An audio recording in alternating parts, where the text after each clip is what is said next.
para tiempos complejos.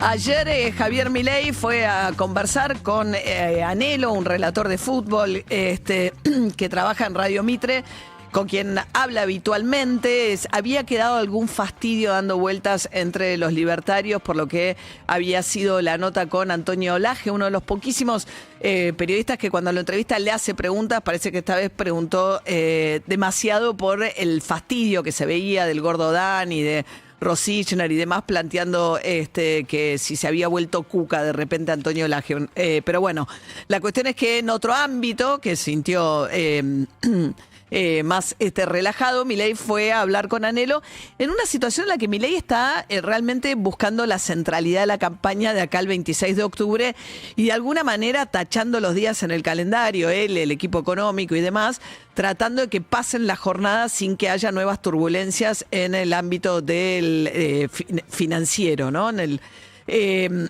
la cotización del dólar. Ayer, por primera vez, lo que ocurrió fue que, son un sub y baja, ¿no? Una especie de montaña rusa estos últimos días, desde que el Central vendió casi 700 millones de dólares, después vino la oferta a las cerealeras para que les anticiparan 7.000 millones de dólares, el anuncio de Estados Unidos, después se liquidaron esos dólares y ayer era el primer día, después empezaron algunas medidas para tratar de restringir el acceso a la compra del tipo de cambio oficial, medidas que tomó el Banco Central, que dijo que no eran nuevas, pero las empezó a aplicar ahora, impidiendo que aquellas billeteras virtuales que no están registradas como bancos en el Banco Central pudieran ofertar dólar oficial, sacando a los que compran del dólar oficial de la posibilidad de operar en los dólares financieros. Bueno, todo eso pasó en menos de 2 semanas. La cuestión es que ayer era el primer día sin que hubiese estos dólares de los cuales se hizo el gobierno a cambio de retención cero, sin que hubiese esa oferta. El único ofertante, aparentemente, digo aparentemente porque el gobierno no transparenta el equipo económico qué es lo que hace, pero hay quienes saben mirar las operaciones y leer lo que está pasando en el mercado, y en este caso advirtieron, la agencia Bloomberg así lo informó, que el Tesoro había vendido unos 500 millones de dólares en el día de ayer sin que el tipo de cambio llegara a tocar el techo de la banda. Terminó 50 pesos arriba, 1.450. Recordemos que la modalidad de las bandas establece que si llega al techo, que está más cerca de los 1.500 pesos, el Banco Central sale a vender dólares. Pero eso genera una disparada de problemas muy serios, con el riesgo país muy alto, porque ahí empiezan las dudas hasta dónde. Había dicho Caputo el famoso voy a vender hasta el último dólar. Después salió Domingo Cavallo, el exministro de Economía, a quien muchas veces, no últimamente, pero el propio Milei reconoce como el último ministro que le dio estabilidad a la Argentina con el 1-1, la convertibilidad con Menem y demás. Ayer Cavallo se sumó a una enorme cantidad de economistas de muchas diversas formaciones y pertenencias partidarias o formación ideológica y demás, planteando dejen flotar el dólar y además no se les va a ir a cualquier parte, no tiene sentido que sigan sosteniendo esto. Le contestó ayer Milei porque lo que había dicho, además Cavallo dijo, lo que está pasando son errores de la política monetaria y cambiaria. Este gobierno tomó un par de decisiones, el equipo económico, que fueron errores muy groseros, uno de los cuales no comprar reservas el primer semestre, dijo Cavallo, y el segundo es empecinarse con sostener un tipo de cambio que no pegue mucho salto o que esté bastante quieto y atrasado en algunos aspectos. ¿Por qué? Para que eso no impactara sobre la inflación y poder llegar hasta las elecciones ofreciendo electoralmente, digamos, como principal logro del gobierno, haber logrado bajar la inflación muy rápido, porque hereda casi el 200%, más del 200% de inflación el último año del gobierno de Alberto Fernández, y baja muy rápidamente a una inflación anual que en los últimos meses, los últimos 12 meses acumulados, está alrededor del 35%. Siendo esa la principal o una de las grandes ofertas electorales que Milei tiene para dar, está dispuesto, como dijo Caputo, a gastarse hasta el último dólar. Pero es una forma de decir tampoco, porque saben que eso sería muy insostenible. Por eso Cavallo le dice, no le echen la culpa al riesgo Cuca, no le echen la culpa a las elecciones, estos son errores autoinfringidos. Ayer Milei le contestó a Cavallo. La verdad es que diga que no existe el riesgo Cuca es mostrar un desprecio por los números bastante marcado, por decirlo de alguna manera, Usted, si quiere ver lo que es el riesgo Cuca, puede mirar lo que pasó en las pasos del 2019 cuando Mauricio Macri perdió contra Alberto Fernández. Digamos, con lo cual el riesgo Cuca sí existe. Si usted mira el riesgo país cuando nosotros llegamos, cuando ganamos la elección, estaba en torno a 3.000 puntos básicos, o sea que no es que el riesgo Cuca no existe, el riesgo Cuca sí existe. Y cuando se dio la elección digamos, cuando empezaron a torpedear, digamos que cuando nosotros llegamos a un riesgo país de en torno a los 550 puntos básicos, nos empezaron a torpedear. En las elecciones, digamos, tuvimos un resultado, digamos, que no era lo que se estaba esperando. Lo que fue igual, digamos, las elecciones distritales no son un buen predictor de las elecciones nacionales. A ver, el riesgo país es el cuánto, digamos, en la medida en que hay una percepción de que no vas a poder pagar tus deudas, aumenta el riesgo país. ¿Qué es lo que viene pasando? Cuando el gobierno dice nos vamos a gastar hasta el último dólar en defender el techo de la banda, bueno, como tienen vencimientos importantes de deuda, uno en enero y otro en julio, ahí sube el riesgo país porque la percepción de los inversores es que no vas a tener con qué me vas a pagar a mí si te lo vas a gastar sosteniendo el techo de la banda. Es eso el riesgo país. ¿Cuánto por arriba de lo que tiene que ver, de lo que paga los bonos del Tesoro te cobrarían de intereses si tuviesen que prestarte plata? Pero hay un punto por arriba de los 500 puntos que está fuera del mercado, pues ya, digamos, es equivalente a estar fuera del mercado. En algún momento había bajado hasta 500, como dice Milei, últimamente está 1.200 por arriba. De hecho, ayer volvió a subir. Cuando Besen dijo, el secretario del Tesoro, que le iban a dar el apoyo al gobierno de Milei, que le iban a dar plata, ahí bajó y volvió a estar cerca de los 1.000 con la percepción de decir, bueno, va a haber alguien que se haga cargo eventualmente de pagar esa deuda.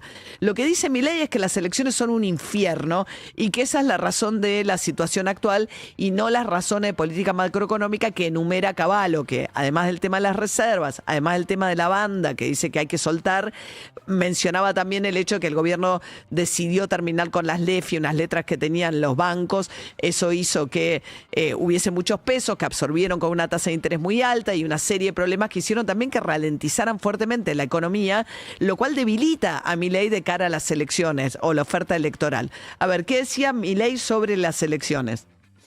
Ahora es una cuestión de tener que pasar este infierno que es el año electoral. Usted utilizó, creo que 2 o 3 veces ya, el infierno. Hoy la Argentina, por la oposición, está transitando y caminando por el infierno. Y lo que sucede es que cuando vos tenés un año electoral, hay una situación, o sea, tenés una parte, digamos, de la oposición que es muy destructiva, ¿sí? Y los que vos tenés que vendrían a ser afines, sí, y que de hecho estamos trabajando, digamos, en el armado de los consensos para hacer las reformas estructurales a partir del 11 de diciembre, que tiene que ver con la reforma tributaria, que tiene que ver con la reforma laboral, que tiene que ver con la apertura, de la profundización de la apertura de la Argentina, que también, yo lo digo en ese orden porque la secuencialidad es importante. En el medio del proceso electoral, frente a un caso que es tan destructivo como es el kirchnerismo, digamos, el espectro no kirchnerista, por decirlo de alguna manera, por la dinámica electoral se ve como necesitado de exacerbar las diferencias. Bueno, lo que él dice es el espectro, o sea, los gobernadores, por ejemplo, ¿no?, que formaron Provincias Unidas, se ven exacerbados de marcar más las diferencias. Sin embargo, a ver, él llegó a un acuerdo con Macri, retomó el diálogo con Macri, pero hacía un año que no hablaba con Macri, cosa que contó el expresidente. Estuvieron reunidos 3 horas en Olivos, justamente buscando ampliar estos consensos con otras fuerzas, que es una de las condiciones además que le pusieron el propio Scott Bessent, que dice en un tuit, el secretario del Tesoro norteamericano, que debe trabajar en eso. Ahora, tiene un tema que son las elecciones del 26 de octubre en Provincia de Buenos Aires con la presencia de José Luis Espert en la boleta. Ayer hubo un momento, mucha zozobra, porque en un momento Patricia Burrich dijo, bueno, tiene que dar explicaciones, y pareció que el gobierno le había soltado la mano. Rápidamente eso cambió, con Adorni diciendo de ninguna manera. El propio Milei en esta conversación con Anelo le decía, no, esos son todos chismes de peluquería, y después sí lo mandaron a Espert a la televisión para que contestara alguna pregunta respecto de cuáles son sus vínculos o qué tipo de vínculos tuvo en el año 2019 con Federico Machado, un empresario patagónico que le puso mucha plata en su campaña electoral del 2019, cuando fue candidato a la presidencia, pese a que ese dinero que el propio, además Espert ayer dijo que bueno, es un tema del partido, no figuran las declaraciones de lo que son, vos cuando competís en las elecciones, la justicia electoral te obliga a hacer una rendición de cuentas de dónde viene la plata que gastaste en la campaña. Una parte la pone el Estado y otra parte la pueden poner los privados, pero tenés que enumerarlo para ver que no haya incompatibilidades y demás. La cuestión es que en la parte de aportante de campaña privado dice 0. O sea que al mismo tiempo que Espert dice que Machado puso plata o puso algo de plata en su campaña, la declaración jurada, pero él dice que no se hace responsable, que ese es un problema de la gente del partido. Pero bueno, después de que que Machado financiara, le prestó una camioneta, le financió viajes en avión y tuvo además un vínculo que nos contaba más temprano, hablamos con Clara Montero Barré. Clara es una periodista que trabaja en prensa de políticos, ahora está viviendo en Qatar. Lo que pasó fue que salió a la luz porque cuando salta todo esto, Marcelo Longobardi dice, no, a mí me llamó la prensa de Espert en su momento y me sugirió insistentemente que Machado me quería conocer. Entonces ahí aparece ella. Entonces ahí ella dice, sí, efectivamente yo trabajé 2 meses en la campaña de Espert y Machado no es que era un personaje marginal de la campaña, nos lo contó esta mañana Clara. Decía, Machado era el financista, era un fan de Espert, se aparece a Espert, le dice, yo te financio la campaña, dice, puso un montón de recursos y tantos recursos ponía Machado, dice Clara, que pues, se sentaba y ofrecía, por ejemplo, la vicepresidencia a distintas personas. Ese nivel de relevancia tenía, era alguien que se metía en el armado de las listas a cambio de la guita que le puso a Espert, bueno, tomaba decisiones en el armado electoral. Dice, yo estuve, dice Clara, por lo menos en 2 reuniones con Machado y conozco el rol que tenía. Bueno, a todo esto, Machado después es investigado en Estados Unidos, la sociedad que él había creado con su socia, hoy condenada por lavado de dinero, porque la justicia norteamericana lo que dice es que esta red de aviones que tenía matriculados tenían vínculos con los narcos y lavaban dinero narco. La socia está siendo juzgada, fue condenada y ella colabora con la justicia y entrega, entre otras cosas, una anotación que dice, bueno, plata que ellos le ponían a distintas personas. Y dice...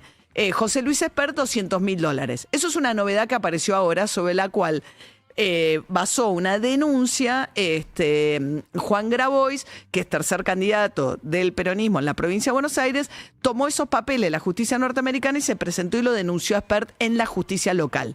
Ayer lo mandan a Espert a contestar al programa de La Nación Más, está Pablo Rossi, Santiago Fioriti, está Viñaski también, y le preguntan 4 o 5 veces respecto de si había recibido o no estos $200.000 y una y otra vez Espert se escapaba de la pregunta con esta respuesta. Es muy simple la pregunta de cara a la gente que te está viendo. Sí. ¿Vos recibiste una transferencia de $200.000 a título personal de Fred Machado? Yo no voy a prestarme a este juego que me plantea Grabois de hablar de esto. No me estás contestando la pregunta. ¿Me perdonás, Quiero hacer la misma pregunta, Pablo, que hiciste vos 2, 3 o 4 veces. Le quiero preguntar a Espert lo que todo el mundo se pregunta. Hay un informe de Estados Unidos, la justicia de Estados Unidos, dicen que le pagaron $200.000 con plata del narco. Lo que quiero saber es si la cobró o si no la cobró. Mira, te repito lo que le dije a Pablo, no me voy a mover de ahí porque es la realidad. ¿Qué es ese papel de una contabilidad paralela de una causa que hay en Estados Unidos? Pero perdón, por favor, pero no. ¿puedes contestar si perdóname. cobró los ¿me $200.000? perdonás? Y no, Bueno, pero es que esperá. es la pregunta. ¿Me es la pregunta perdonás? y no, No. pero no lo perdono. No. Le pregunto Ok, si cobró los listo. $200.000. Tiene que decir eso nada más. Bueno, a ver, no contesta, elude una y otra vez la respuesta, pero por sobre todas las cosas miente muchísimo, porque él dice, y vuelve en un momento donde dice, no, yo estaba presentando un libro y como la editorial no me quería llevar a Viedma, se ofreció a prestarme el avión y llevarme a Viedma de donde vivía en ese momento Machado. Él podría decir, en todo caso, que lo conoció en un momento en el cual no se conocían los vínculos de Machado con el narcotráfico, Pero eso lo obligaría a admitir el rol tan relevante que tuvo y una enorme cantidad de aporte y financiamiento que le dio Machado y del cual nunca rindieron cuentas ante la justicia electoral, que le rechazó la rendición de cuentas del 2019 a Espert. Pero de verdad es muy inconsistente lo que dice, es muy fácil de comprobar que está mintiendo. Ahora, las razones por las cuales mienten me resulta una pregunta todavía más inquietante, porque ¿por qué está ocultando algo que es tan obvio que tuvo ese vínculo del cual hay tanto testigo y tanta evidencia? Sabemos que se lo ocultó a la justicia electoral. Él podría decir, bueno, es un problema del tesorero o del partido. Ponele. Pero en todo caso, me imagino que si además si te dio avión, auto, plata, financió la campaña y demás, es raro que vos declares ante la justicia electoral 0 aporte de privados. Por eso le rechazaron además la rendición de cuentas por inconsistente. Pero bueno, la verdad es que por un lado dice que no va a contestar, que va a contestar ante la justicia, pero sigue metido en una gran mentira, me parece, a esta altura, José Luis Espert respecto de su vínculo con Machado, que debería aclarar. Bueno, mientras tanto, acaba de salir un tuit de Scott Bessent, que según el presidente de la Nación, es Messi, así lo calificó ayer, volviendo a la nota que le dio a Anhelo. Dice Scott Bessent, ayer tuve una llamada muy positiva con el ministro Caputo, después de un intenso trabajo en la reunión que había tenido el presidente Trump con Milei en Nueva York.